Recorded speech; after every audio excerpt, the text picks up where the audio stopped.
কথা ক'লে মানুহৰ মনটো ভাল লাগে, কিন্তু আমি আজি আলোচনা কৰিম আপুনি যদি কমকৈ কথা কয় তেনেহ'লে আপোনাৰ কি কি লাভ হ'ব, সেইবাবে এই ভিডিঅ'টো সম্পূৰ্ণকৈ চাওক। কম কথা ক'লে এইসমূহ সফলতা পাব। জেফ বেজছ এজন মটিভেশ্যনেল স্পিকাৰ। মানুহৰ সন্মুখত তেওঁ মূল্যৱান ভাষণ দি ভাল পায়, কিন্তু তেওঁ বিজনেছ চিক্ৰেট মানুহক নকয়। কাৰণ যদি তেওঁ চিক্ৰেট মানুহৰ আগত ৰিভিল কৰি দিয়ে, তেনেহ'লে তেওঁৰ আইডিয়া মানুহে কপি কৰিব। জেফ বেজছ যেতিয়া আমাজন কোম্পানী আৰম্ভ কৰিছিল, তেতিয়া তেওঁ গম পাইছিল যে আমাজন বহুত ডাঙৰ এটা কোম্পানী হ'ব। সেইবাবে এই কথা মানুহৰ আগত কোৱা নাছিল। যেতিয়া কোম্পানীৰ কথা মানুহৰ আগত তেওঁ ৰিভিল কৰিছিল, তেতিয়ালৈকে বহুত ডাঙৰ এটা কোম্পানী হৈছিল।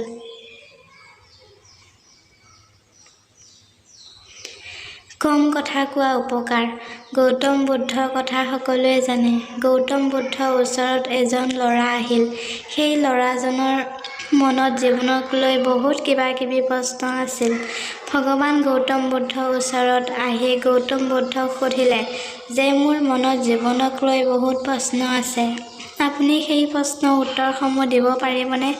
ভগৱান গৌতম বুদ্ধই ক'লে, নিশ্চয় পাৰিম। কিন্তু তাৰ আগতে মোৰ এটা চৰ্ত আছে।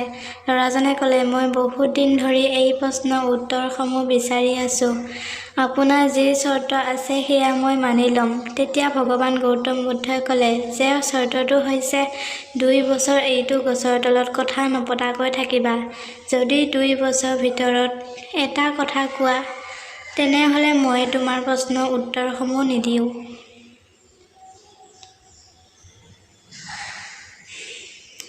যদি 2 বছৰ কথা নপতাকৈ থাকিব পাৰা, তেনেহ'লে মই তোমাৰ প্ৰতিটো প্ৰশ্নৰ উত্তৰ দিম। ভগৱান গৌতম বুদ্ধৰ কথা মতে ল'ৰাজনে 2 বছৰ গছৰ তলত ধ্যান কৰিবলৈ ধৰিলে। প্ৰথমতে মন লগা নাছিল, কিন্তু লাহে লাহে তেওঁৰ মনটো ভাল লাগিবলৈ ধৰিলে। আৰু 2 বছৰ কেনেকৈ পাৰ হৈ গ'ল গমেই নাপালে। 2 বছৰ পাৰ হৈ যোৱাৰ পিছত ভগৱান গৌতম বুদ্ধ আহি ল'ৰাজনক ক'লে, এতিয়া কোৱা কি তোমাৰ প্ৰশ্ন আছিল? ল'ৰাজন হাঁহি দি ক'লে, আপুনি মোক 2 বছৰ কিয় কথা নপতাকৈ থাকিবলৈ কৈছিল মই এতিয়া গম পাইছোঁ।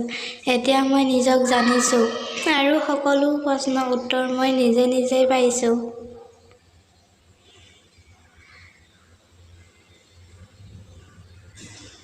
কম কথা কোৱাৰ লাভ।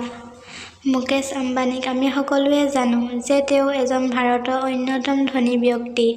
মুকেশ আম্বানীয়ে এটা ইণ্টাৰভিউত কৈছিল, আৰু ইণ্টাৰভিউ লোৱাজনে কৈছিল যে আমাৰ মাজত উপস্থিত আছে ভাৰতৰ সকলোতকৈ ধনী ব্যক্তি মুকেশ আম্বানী। তেতিয়া মুকেশ আম্বানীয়ে কৈছিল, মই কোনো ডাঙৰ মানুহ নহয় আৰু আপোনাৰ কথা মই চিৰিয়াছলি লোৱা নাই।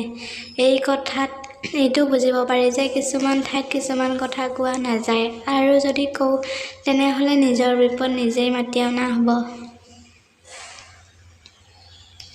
ধন্যবাদ আপোনাক ইমান সময় আমাৰ এই ভিডিঅ'টো চোৱাৰ বাবে। ওপৰৰ তথ্যসমূহ জানি যদি আপোনাৰ ভাল লাগিছে, তেনেহ'লে লাইক, কমেণ্ট, শ্বেয়াৰ আৰু ছাবস্ক্ৰাইব কৰিবলৈ নাপাহৰিব। ধন্যবাদ।